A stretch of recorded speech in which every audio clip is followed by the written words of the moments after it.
And that's one of the the great things about Henschke. It does have the history. The founder was a stonemason, so he built what you were standing in as the old barn. Really? So these are the original thick stone walls you can see there. And just below us is the original winery. So it was just a tiny room under the cellar door. That was the original winery. Was that?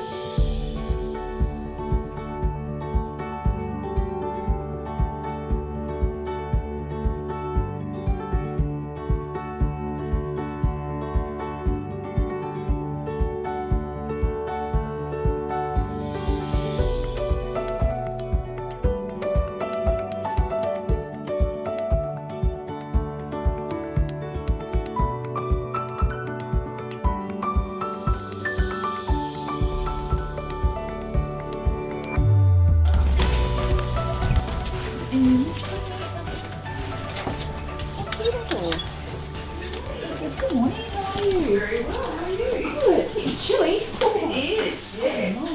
And this is the old area where they settled out the red wines. They're all underground storage tanks. Right, and they've set this up as a museum because we stopped using those only fairly recently, 2014. Right, so, okay. And where you can see a hole in the wall just across near that door, that's where the fruit would come in. Oh, so really? the trucks would be out, or the horse and cart or whatever outside, and they come and bring load. the fruit in, it'd be put into these open top fermenters and then free run into the underground tanks. So which one's this one? This one's Called a Julius, yes. And Julius was third generation of the family. He also sculpted the War Memorial in North Terrace in the city of Adelaide. Really? So- Oh, what? Actually sculpted it. Yes. Yeah. There's a photograph inside of. Would you like Henry's? Yes, please. Great. It's the Henry VII. That's Yes. right. Okay. Named after Henry Evans, who planted 7 acres of vines. Yes, please, yeah. Just 6 k's south of here, way back in 1853. Third generation. Yes. We're now 5th and 6th. So Stephen's winemaker and 5th generation, and his wife, she's viticulturalist. They met at uni studying their degrees and went on to. And they've got 3 very passionate older children now, and the eldest and his wife have just had a baby, so the 7th generation's arrived. And so they're all in the same business. They're all working. 1841, the founders arrived in Australia and bought this property around the mid-1800s. And this was planted in 1912 by the Angus family that the township of Anguston's named after. Right.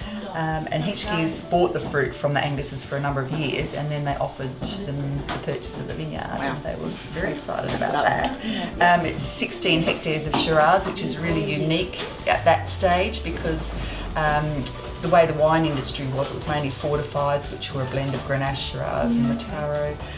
So to have that larger planting of a pure variety was really unique. And we've been making this wine, as I mentioned, since 1952, and there's an unbroken vertical of this wine from 1952 through to 2010. Really? Which is Wow. also pretty unique in the world of wine.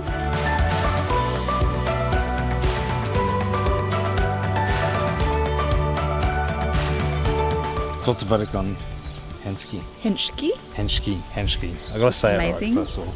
History was really interesting. It's nice to hear the history behind one of the earliest winemakers in the region. They do it. See? How hard's that? Stop it. I hate being on camera. Yeah.